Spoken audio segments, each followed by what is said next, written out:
truth. Someone is trying to teach me a lesson in futility. Why am I the only one who isn't killed? They will run you dizzy. They will pile falsehood on top of falsehood until you can't tell a lie from the truth, and you won't even want to. That's how the powerful keep their power. Don't you read the papers? I just want to say one word to you. Just one word. Yes, sir. Are you listening? Yes, I am. Plastics. I'm going to get your money for you. But if you don't get the President of the United States on that phone, you know what's going to happen to you? What? You're going to have to answer to the Coca-Cola Company. The world is a college of corporations, inexorably determined by the immutable bylaws of business. The world is a business, Mr. Beale. It has been since man crawled out of the slime.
Welcome to another episode of Our Interesting Times. My guest this evening is Andy Nowicki. Andy, how you doing?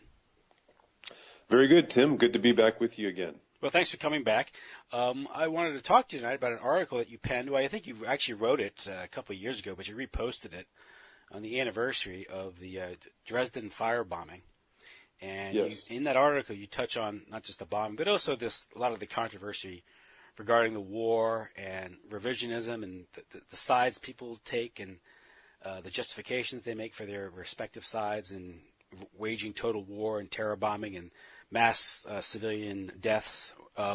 So when you wrote this, what obviously you were writing this on the anniversary of the bombing itself, so that obviously that was that's why you wrote it when you wrote it. Mm-hmm. But why did you decide to write it? Well, I initially wrote the article, which is entitled "Dresden Was Not Da Bomb," somewhat of a cheeky title for a very serious and tragic subject matter. Mm-hmm. But that's sort of the way I approach things sometimes. And I actually wrote the article initially 2 years ago, when it was the 70th anniversary of the bombing of Dresden, and I guess I'm just, for a while I've been aware of the double standards that obtain these days, where certain atrocities are recognized as atrocities and maybe even exaggerated to some degree, or they're encouraged. It's encouraged in our minds to think of them, as mega atrocities, as more atrocious than they can possibly, than we can possibly imagine them being. As if the initial atrocity isn't bad enough, such as what happened to the Jews in Nazi Germany, which of course was a terrible thing. But other things, other bad behavior, bad evil events, things that were done, that are clearly against the moral law, especially in wartime. The notion that you don't do evil so that good may result, which was clearly not the case in World War II. It was not, as they say, a Manichaean war between good and evil. There were a lot of complications. There was, dare I say, good and evil on both sides, on all sides, and unfortunately, what both sides did were, they both engaged in numerous atrocities. And Dresden is, well, it may not be the example of that par excellence, because there's plenty of other examples that one can point to, and an event like Hiroshima and Nagasaki is recognized in the West, maybe because it was so singular in the sense of being the first atomic attack that ever took place. But an event like Dresden, which was also a devastating event, resulting in hundreds of thousands of deaths of innocent men, women, and children, and an event where the civilians themselves were clearly targeted, where it was an event where the idea was to take out as many civilians as possible to weaken the enemy's morale, which was unfortunately not unusual for World War II.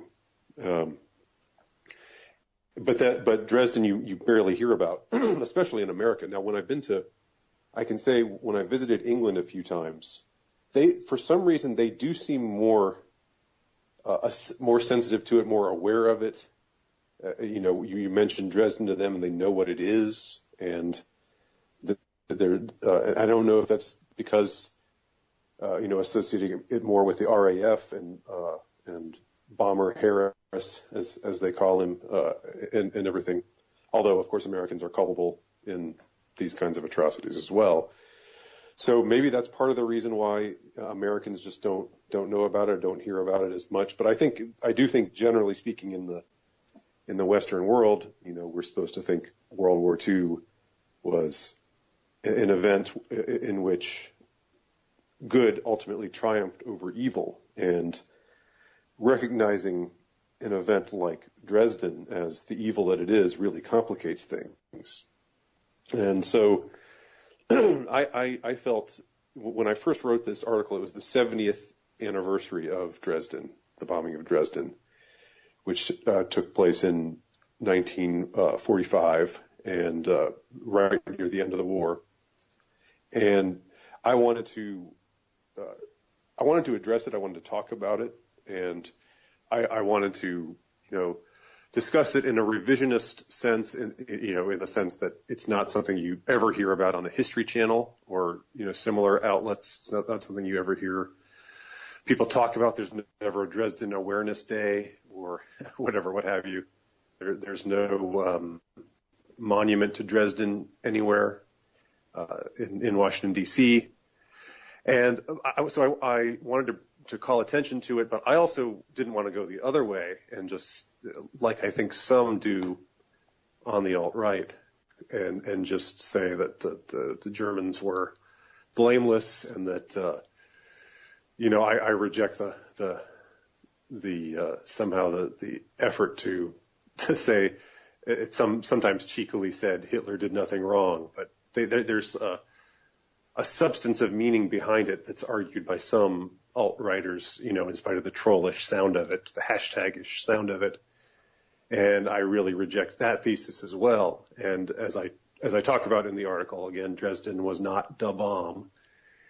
I really think that, and I think I, unfortunately, maybe for some of your listeners, strayed into some profane territory near the end, but I just wanted to illustrate how this war really brought out the worst in just about everyone. And at the end of it, yes, you did have the death of one totalitarian regime that did a lot of bad things, but you also had the strengthening of another one, which was also doing terrible things and continued to do terrible things, and that was the Soviet Union. And of course, the West is not the non-totalitarian states are hardly blameless as well. So it was just bad all around. And Dresden is somewhat emblematic of this, I argued in my article. Yes, the Second World War, I think it's easy to say, or suffices to say, that's a much more complicated and morally ambiguous event than most people have been taught, whether through school or through popular culture, through the movies. Most people's familiarity with the war is, whether it's Hogan's Heroes or McHale's Navy, if my listeners remember those TV shows, or Von Ryan Express or The Great Escape, or more recently some of the the Holocaust movies. Right. It's tend to dominate. Saving Private Ryan. Or Schindler's List. These things. So this is their perception of the war, and the Germans are always portrayed as sort of savages, monsters, no souls, just cruel, all around cruel, and even the soldiers, you never see their eyes; they're just the helmets, and they're just ants running around being told what to do, and it's okay. I remember I was watching a movie called Monuments Men, it came out with George Clooney, and the storyline is that these guys go behind the lines to save treasures that Hitler's is obsessed on ruining, to deprive civilization these treasures that he stole, that his regime had stolen throughout the war. And there's a scene in it where one of the experts, I guess, they're bringing in a lot of ethnographers, people who study the art, so they know what it's worth and these things. And one of the guys stands up and goes, "I just want one question. Yes, before I go on this mission, will I be able to kill Germans?" And it's supposed to be a light moment in the movie. Yeah. There's a movie called The Good German, as if, you mean there was a good German, right? Yeah. So it's much more ambiguous. People who actually take the time to study the war and some of the moral problems questions that the war raised, particularly the waging of total war, strategic, something called strategic bombing, really was carpet bombing. Right. And the deliberate targeting of civilians, which was a policy on part of the Allies, particularly the British. It is, this war killed 27,000 people a day. It was waged on 5 continents and lasted 6 years, and it was just an all-around disaster. And the problem with Americans, I think, why the British might be a little different is there might be there's a living memory that they were scarred by the war. Bombs fell on London and Coventry and these places, and America, the war was over there. It wasn't on her shores. Except in Pearl Harbor, which really didn't really affect too many people, and there's no sort of memory of that. Hawaii wasn't even a state yet, so right, yeah, it was a military outpost, which FDR was advised not to put the Navy out there by his admiral, who fired because that the story there they were sent out there to provoke. That's one of the provocations that FDR was seeking to get his backdoor to war. So I think it's part of the reason is that the war for Americans, I think, is always over there. The last war that scarred this country was the war between the states. Exactly. Which was an internal affair in many respects. Then, of course, the War of 1812, which our allies in both World War I and World War II burned the White House. So why were we defending the British Empire twice in the 20th century? But that's a whole tangled web right there. But that's it's one of these things. We're talking about war itself. The idea was the 20th century, and I think the advent of total war. I think Americans got a taste of it during the American Civil War, when the Southerners did. Yeah. The Southerners did when the Union Army waged total war in the South and targeted civilians, burned cities. This was Sherman's March to the Sea.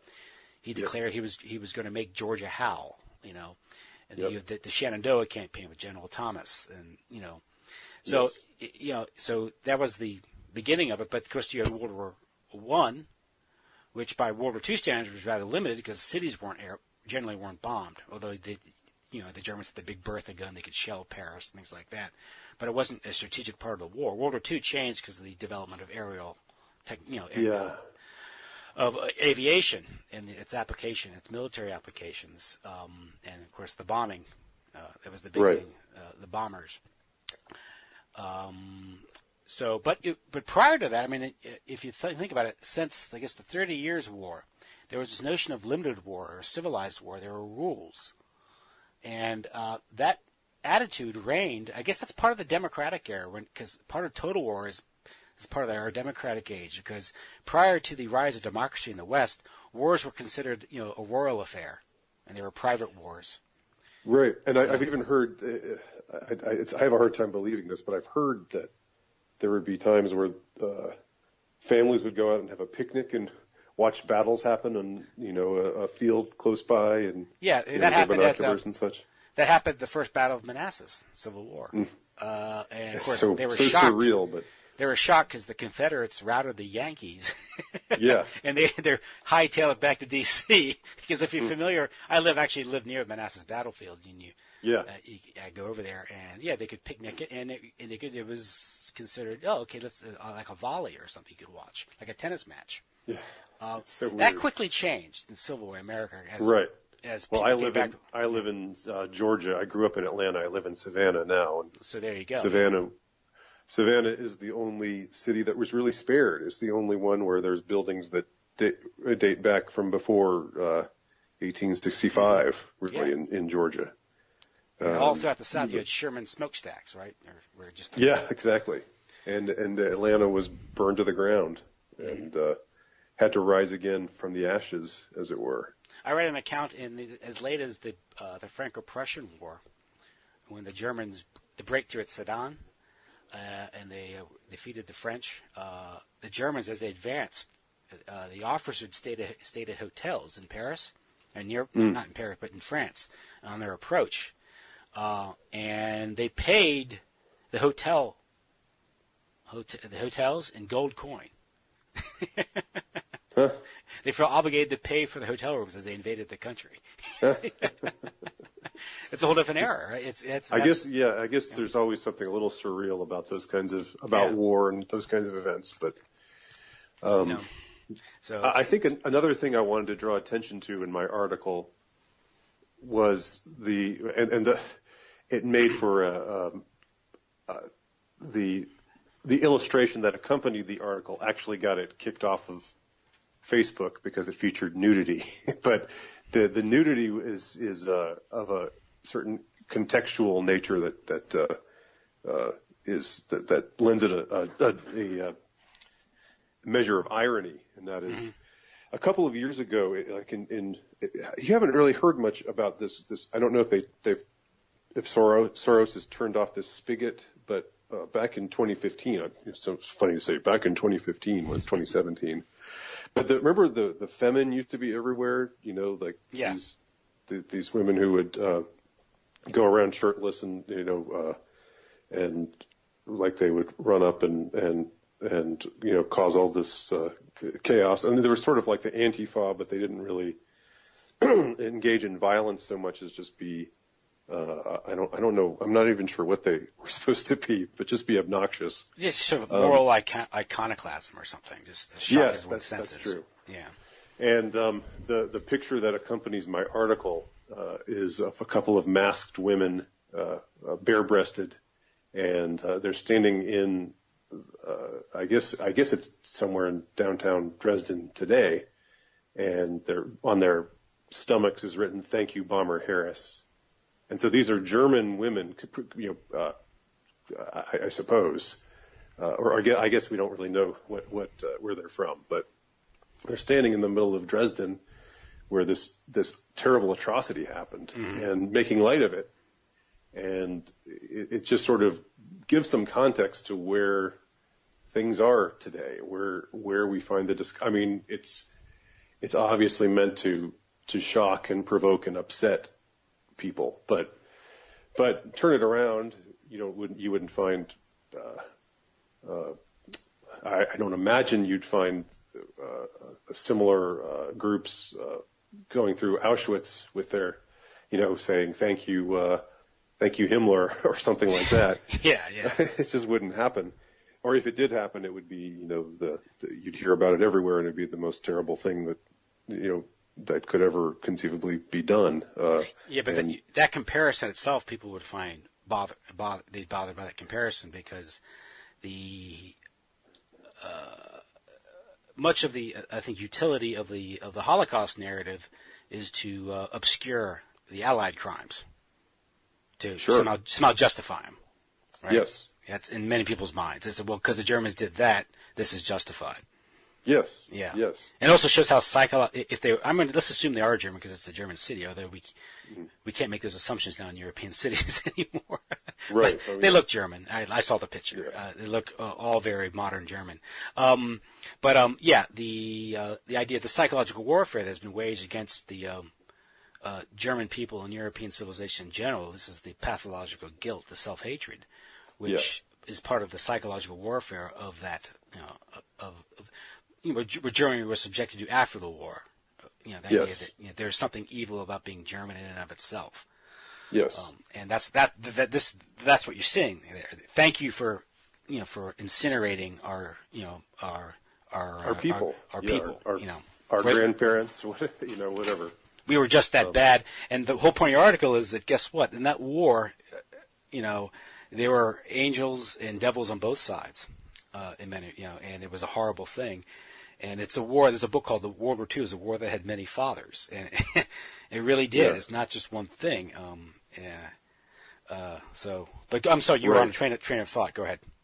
No, well, this I think that also, I'm just sort of wondering lately why we don't see the Femin anymore. And of course, in Germany, I think this was just in the very early incipient stages of the refugee crisis. Maybe they were just opening the floodgates to all the refugees coming up from Syria, quote unquote Syria, and wherever else.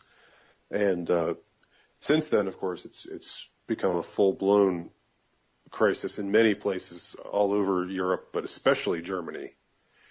And so there's something especially poignant, I think, about this, this effort to criminal or to how should we put it? To make pathologize, marginalize, make it to pathologize Germanness and to ethnic make Germans to pathologize their ethnic pride. Germans aren't allowed to have it. They're not allowed to have ethnic pride. Yeah, and to taunt them, and whoever was doing it, whether it was brainwashed Germans or brainwashed members of some other European nation. I mean, they were clearly white. These women, from their chests, you can see their complexions. But they're very white. Yeah. Yeah. Yes, not very tan. So it's put in a certain context. It kind of underlines where things are and where things have gone even since then. Because when this, when the Dresden anniversary rolled around again in 2017, I don't know why I didn't repost this article in 2016. I'm not sure why it didn't occur to me to, but when 2017 rolled around, it was Dresden again, and it's been a while, and so I thought I would just, it's still newsworthy. It's still something that's worth drawing attention to and talking about, because people don't talk about it as much as they should. And then it just occurred to me that things have changed even since then. There's and so this the picture of these Femin demonstrators sitting there taunting Germany or rubbing German faces in the mud for and thanking the destroyers of the city and the mass murderers of hundreds of thousands of people. And since then things have the circumstances are different even now, and maybe the tide's about to turn. There's certainly a lot more of a sense of apprehension would be putting it mildly. I mean, there does seem to be a sense that Europe doesn't really need to take in any more of these refugees, that it's causing, a crisis, that not that these people shouldn't be taken care of, not that it's not a humanitarian issue, but the idea that somehow they should just have dominion to flood all across Europe and all across the Western world, and create the kind of chaos that's been created. It seems like no one's addressing why are they being chased out of their native lands, and it's because these wars have been fomented by the Gulf states that are backed by the Anglo-American Empire and NATO. And these countries are being intentionally destabilized, whether that's Libya or Syria. So these areas can be weakened or harvested, whether it's cheap labor or sex trafficking or even human organ trafficking, from what I understand. and or to fulfill the Israeli objective, which is weak Arab states. And this also serves the purpose of creating a crisis in Europe. There could be multiple reasons for that. I've speculated maybe it's the way to drive down the euro and support the dollar. Maybe it's an overall. You remember you've had statements by Peter Sutherland from Goldman Sachs, this oligarch, also by Wesley Clark, the former head of NATO, that the notion of the European ethnic state, the age of the ethnic-based European state, is over. Now it's a multiculturalism. It's a multicultural gladiatorial pit they're creating. Right. It's a cudgel by which they can bludgeon the West into submission or drain the West of its ethnic identity and make it just this polyglot sort of easily ruled. Which makes people easily govern or to rule over because they don't have any community or ethnicity, real bonds to family, community, religion, ethnic. And Europe's been subjected to, this has been going on since, the middle part of the 20th century, because you had the trauma of the two world wars, which I think created a sort of pessimism and a lack of belief, a loss of religious faith in Europe, which led to population decline. And then, of course, all the toxic, pop culture of the West was imported from America to support all the sexual license that has afflicted these countries. This leads to rapid population decline and overall demoralized society. And that's why you get, I think why it wasn't like nihilism and pessimism spread so far and wide in Europe in the aftermath of the world wars. And it's interesting how in the early part of the 20th century, the rulers, the would-be rulers, what do we call them? I know they're called oligarchs a lot, but I'm trying to think of a better word or a more original thing to call them. But I don't know those who would be who powers want that shouldn't be. the powers that shouldn't be, to quote James Corbett. Yeah, I love that. In the early part of the 20th century, they were discussing eugenicism. That eugenicism was the big thing. They were talking about they were alarmed about the rising tide of color and about how there was these bad genes that were increasing and multiplying, whether it's undesirable races or undesirables among the white race, and that something needed to be done to cull the herd. And now, and they were but they were broadcasting it in this what we would call today racist sense. Like, we've got to have the best and the brightest, and we've got to have a race of thoroughbreds, like Margaret Sanger apparently said. And it seems now that the ruling class, these same people, these same powers that shouldn't be, they've flipped the script to use that tiresome expression. But it's still where it's like now, oh no, it's multiculturalism is the way to go, and if you're a native Westerner, then you should feel guilty over your white privilege and this, that, and the other. But it seems that they're pursuing a lot of the same ends, and it's just the other side of the coin. And the whole idea of, you hear some people on the alt-right talking about white genocide. That's sort of like a term that's caught on, but I don't think that doesn't quite express what's happening, because yes, they are trying to make white people feel guilty over their heritage and make them feel like they don't have anything really to offer, that their own ethnic background is just a history of bad things, and that they're at best they're just bland and colorless, and whereas the blacks and the browns are so much more lively and really, really more human, and just so we should learn from them. And this is the sort of what they're communicating today. But it seems like, when last I looked, most of the rulers, most of the oligarchs themselves are white, and it seems like what they're using white guilt to shame the the whites who they see as beneath them, the whites that they want to subjugate and rule over. And, white guilt doesn't seem to, you don't hear, check your privilege, Bill and Melinda Gates, check your privilege, Bill and Hillary Clinton. They don't, and they're more it's the more privileged people lecturing, regular, normal white people, with, no particular privileges to speak of. Like Bill Kristol talking about how the white working class should just go away and be taken over by. He's savoring the decline of this white working class, largely Christian, perhaps, and that might be be an ethnic basis to that thing. If you go back, I'm not saying that this elite, if you want to call them that, there isn't a significant Jewish component to it.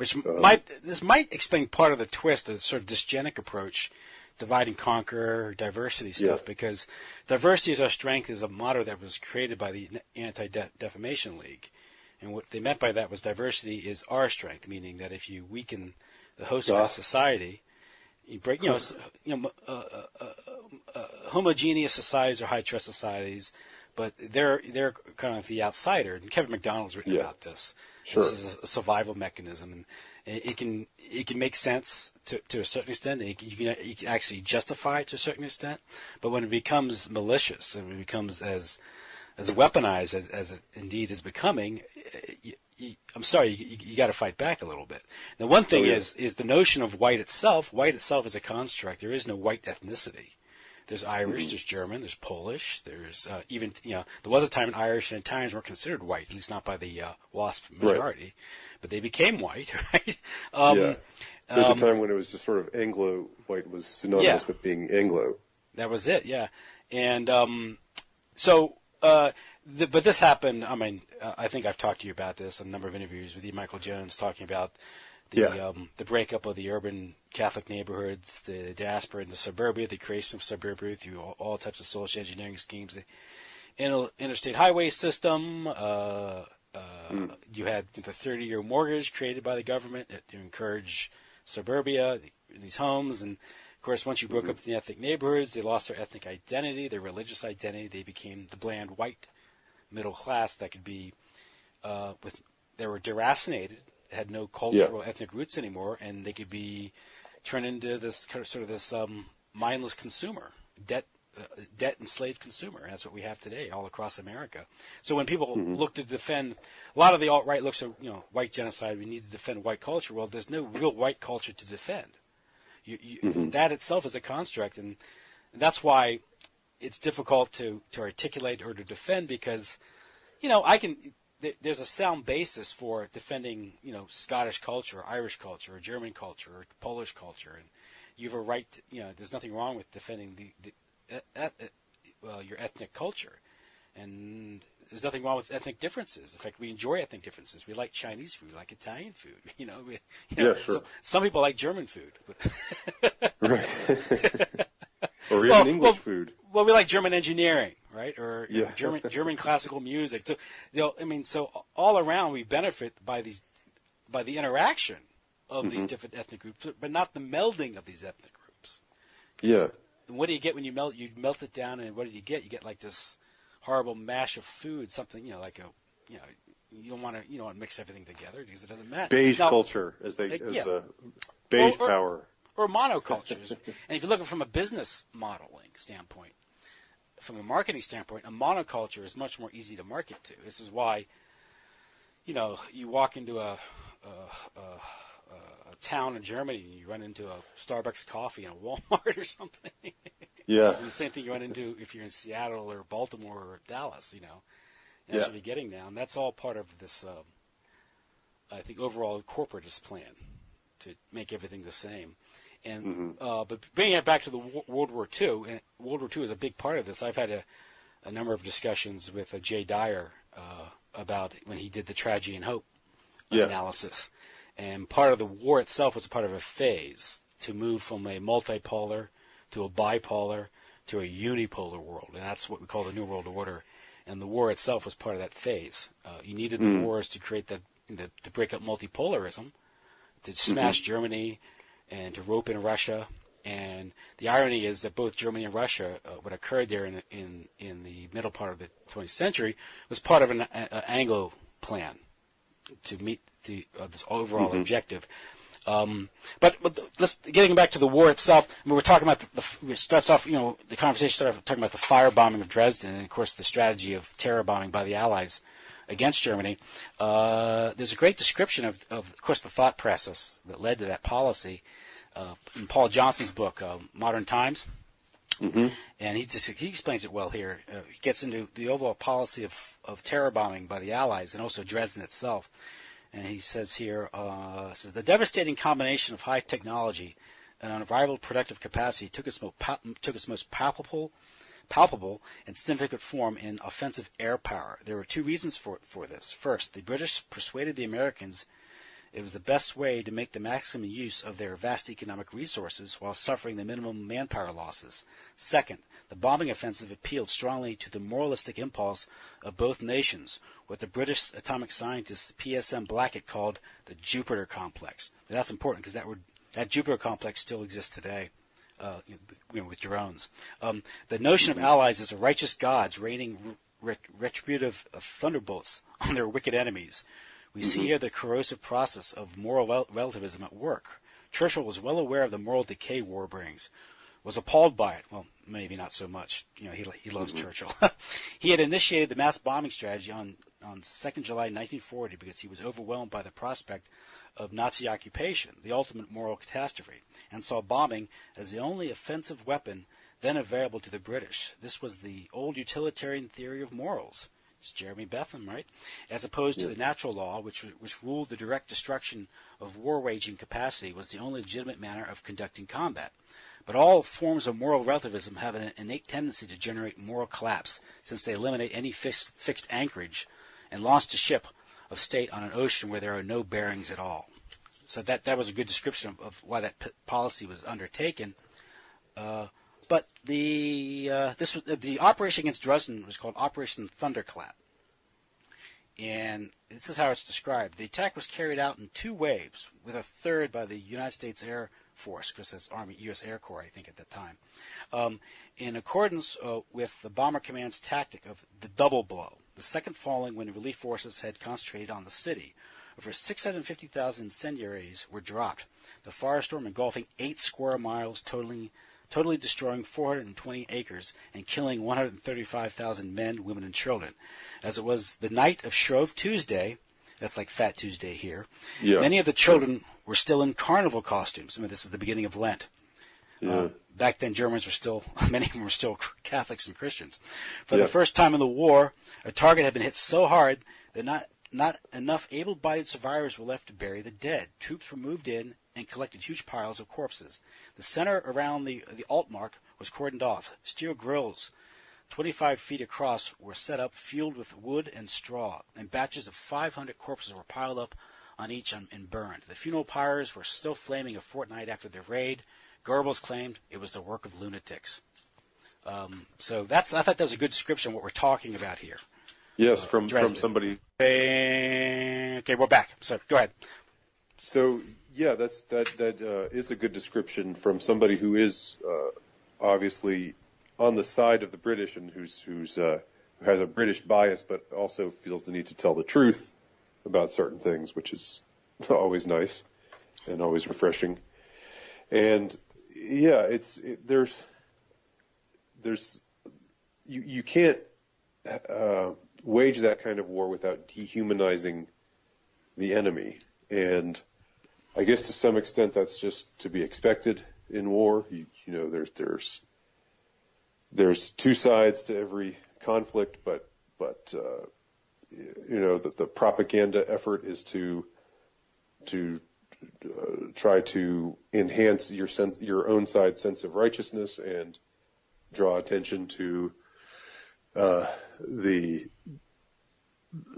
evils committed by the other side, and in order to make your that's just sort of the way that it unfolds. I mean, war is, psychologically speaking, it requires the Manichaean mindset in some ways, because you can't deal with the cognitive dissonance otherwise. And of course, that's it's a difficult thing because sometimes war is necessary, unfortunately. And I'm not a pacifist in the sense of thinking that violence should never be undertaken. But it does seem that once the choice is made for violence to be undertaken even for defensive purposes, even in a just war kind of situation, something that the historical church would acknowledge as a just war, it still seems like, and maybe this is just where original sin seeps in, as it always does, that there's always going to be this kind of abuse of, every righteous cause gets abused, and gets even the most righteous of causes, people end up doing terrible things, thinking terrible things, saying terrible things, and World War II was far from being just a simple case of one side defending goodness and righteousness against the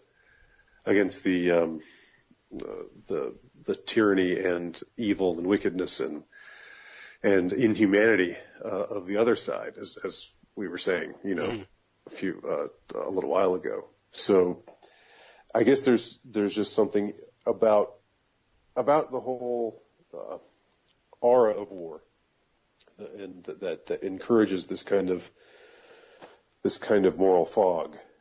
Even in the best of situations, and World War II was hardly the best of situations, even when it comes to war. It was probably the worst, as far as death and destruction. It was probably, in the, percentage-wise, because there weren't as many people living in the world back then.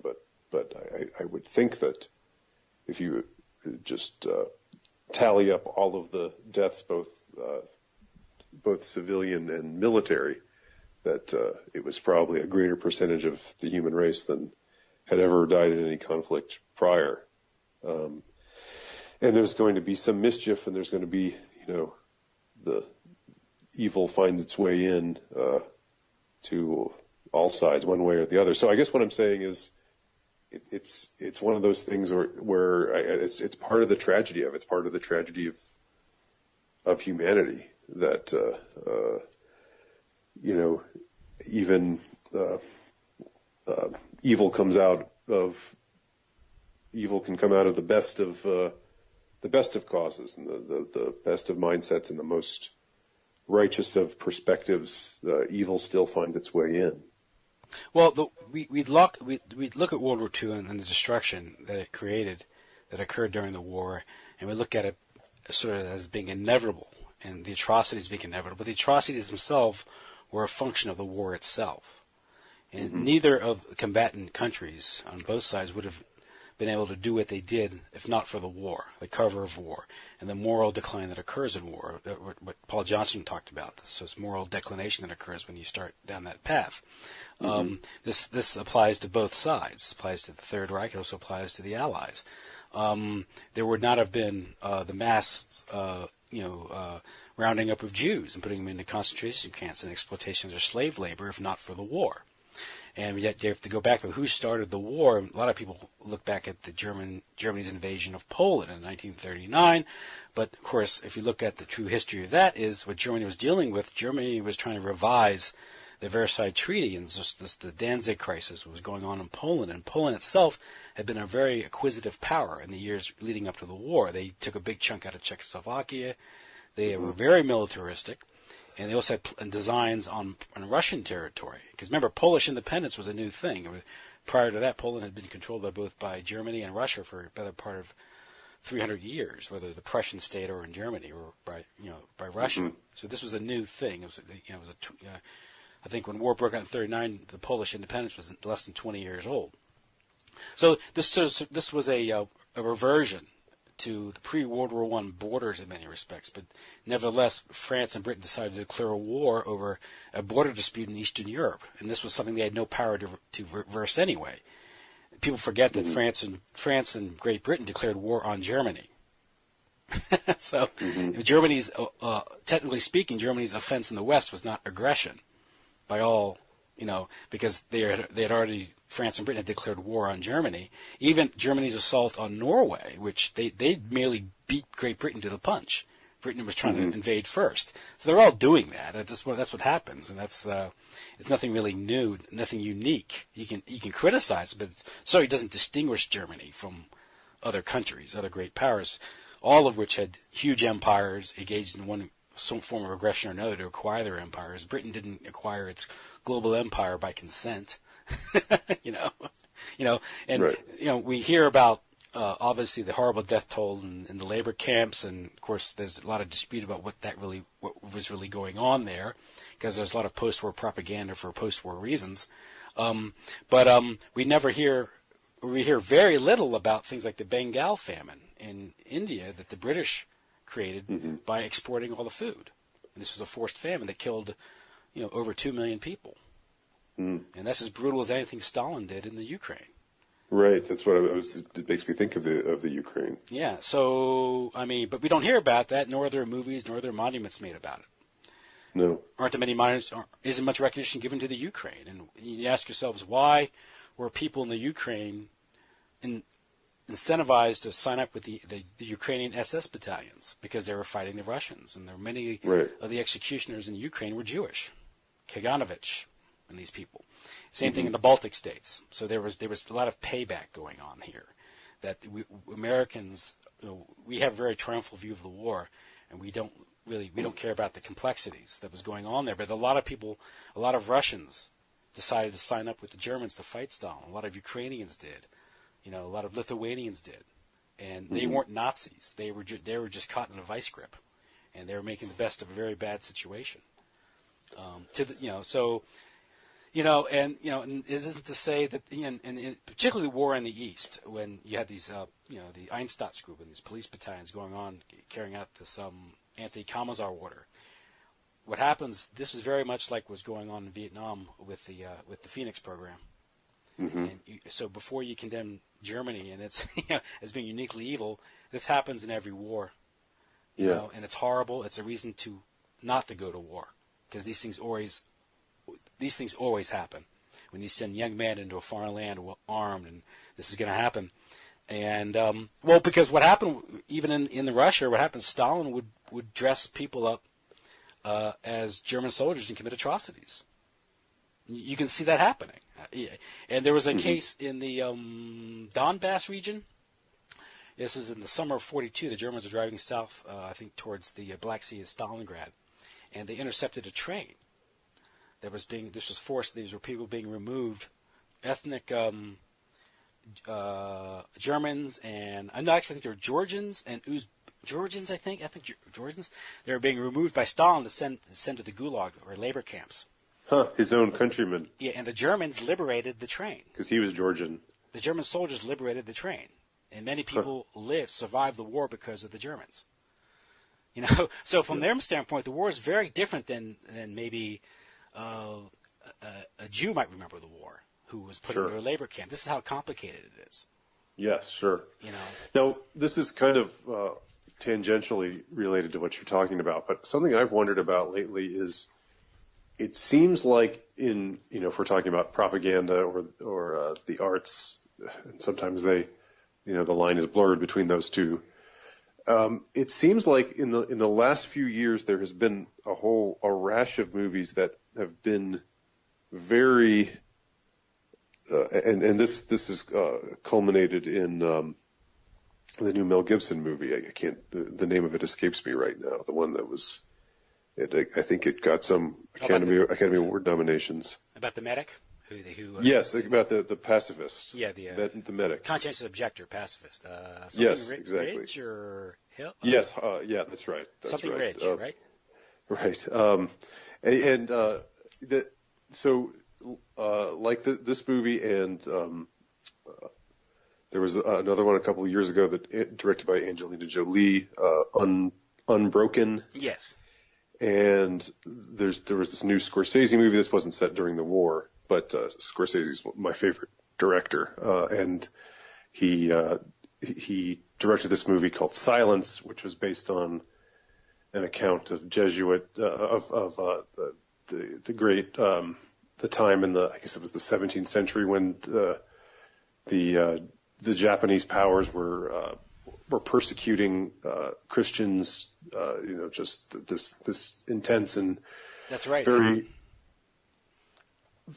very cruel, to a great extent. Not that persecution is ever nice, but they really had some inventive ways of just tormenting and torturing people. Called this movie called Silence, and it seems like there's been a couple of others where the Japanese just don't come across all that well, and it's interesting to me in our age of political correctness. Maybe we're starting to come out of political correctness now. I don't know, a little bit, but it seems like it's now accepted to have movies which present the Japanese in an extremely negative light, where it's like yellow man bad, white man good. Which you wouldn't think that would fly in our day of political correctness, but it's like the movies in the 90s with the Arabs. Remember that? Yeah, and it's like the exception is made when it's the Japanese. Mm-hmm. And I've been wondering about that. Do you have any thoughts about that? Well, the Fu Manchu thing, the early 20th century, the Orient, the idea of the barbaric East and all that, Orient and all that. Right. So that goes way back in American culture. Sure. I think it was Harry Truman was reading the inscrutable. They used to call them. Yeah, but he used to write in McCall's magazine like these serial stories about evil Chinese and Asiatics coming in and taking over the West, and this would form obviously this would form or somehow have some impact on the decisions he would take years later when he was president, right? I mean, there's a reason, you could firebomb and kill as many Asians, and this coincides with America's expansion into Asia. Sure. And in order to justify that empire, because it was very brutal. People don't know about how the Philippines were subdued. Hundreds of thousands of Filipinos perished in that war. It was very brutal. And a lot of those practices were applied home, and a lot of the soldiers came back and became police officers and used those tactics on minorities here in the United States. So, the empire has come home, right? I mean, that's right. And I think it was Alfred McCoy wrote a book about that. It's called Policing America's Empire. It's about the occupation of the Philippines and its impact. The same way the Phoenix program, the Vietnam War, now is the template for Department of Homeland Security. And I know George Webb has been talking a little bit about that. And also Douglas Valentine's book about the Phoenix program. He made that point back in the 90s. This is back in the 90s in his book on the Phoenix program, that this was being applied domestically. I mean, Marcus Wolf, this Stasi guy, was the consultant for how the DHS was going to be set up. These. Oh, really? The lives of others, those people.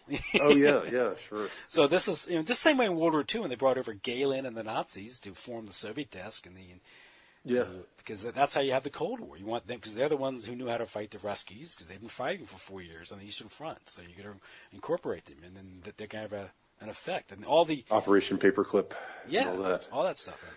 So, and the reason for Operation Paperclip is multifaceted. It wasn't just that. So sure. Well, my thesis for why it's now okay.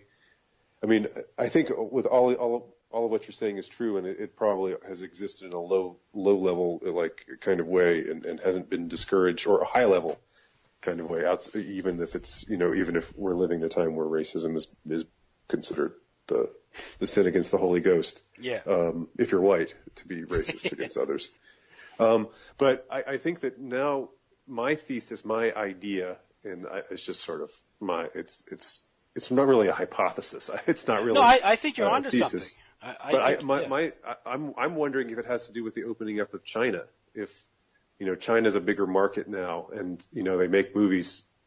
And geared towards the China market. Oh, that's Hollywood being taken. They're buying into Hollywood pictures, and they're and the Chinese hate the Japanese. Yeah, and they have all those dollars to spend that they've accumulated. And now and so maybe making these movies with an anti-Japanese kind of That's aesthetic. not, I mean, obviously the Jewish domination from Hollywood affected how things are portrayed. Yeah. It's affected the Hollywood product, whether it's the movies, with the smut and the sex, and also with the World War II interpretation. Yeah. And as the Jewish influence became more prominent after the 60s, you notice that the Holocaust itself came to define the Second World War. If you watch movies made about the Second World War in the late 40s, 50s, and mid-60s, the Holocaust plays a very little role in it. It's like it's hardly even, you don't see it in The Great Escape. You just know the Germans are bad. You don't see it in Varian Express and these things, but it's in the 70s and the rise of the neoconservatives and the I guess you could say the decline of the WASP elite and the ascendancy of Jewish power in America, overt, I think. It was always very significant, affecting media, music, entertainment, and these things. There's an ethnic component to this, and it serves certain geopolitical interest, whether it's Zionist interest or Chinese interest. Yeah, you're onto something. What I'm talking about might be more of a commercial endeavor that that it's it appeals to the Chinese to show the Japanese in a bad light, and so, it's a huge market over there. What you're saying, yeah.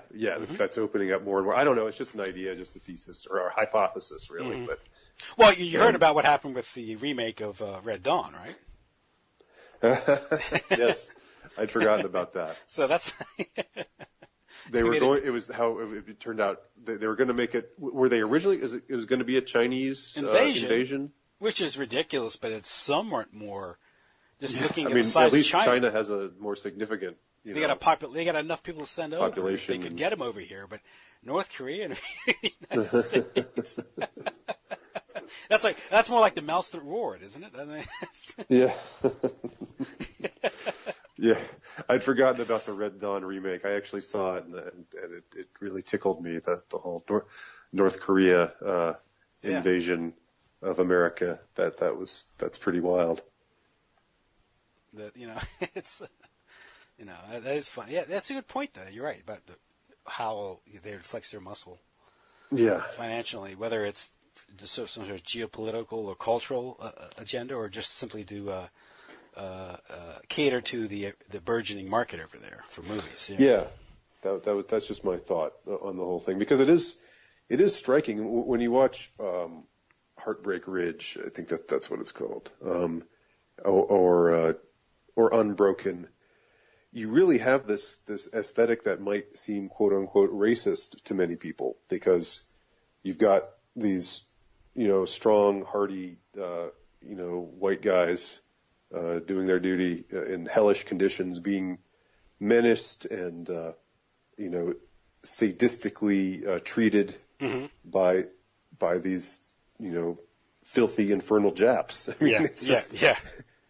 Well, to this day, they don't make it as it's not as open or upfront, but aesthetically speaking, it's all there and it's in your face, and they don't skimp on the atrocities, No. and it is almost Manichaean, white is good, yellow bad, and it's really quite extraordinary to see this bumper crop of movies. I guess Silence is a little bit different because it's set in the past, and I think it has more artistic integrity in a way, but it's of a piece with some of these other, bigger budget, more significant movies that, these World War II movies set in the East. And so it's just striking. It's one of those things I've noticed.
This is Ozzy Skateboard, and you're listening to UCY.com.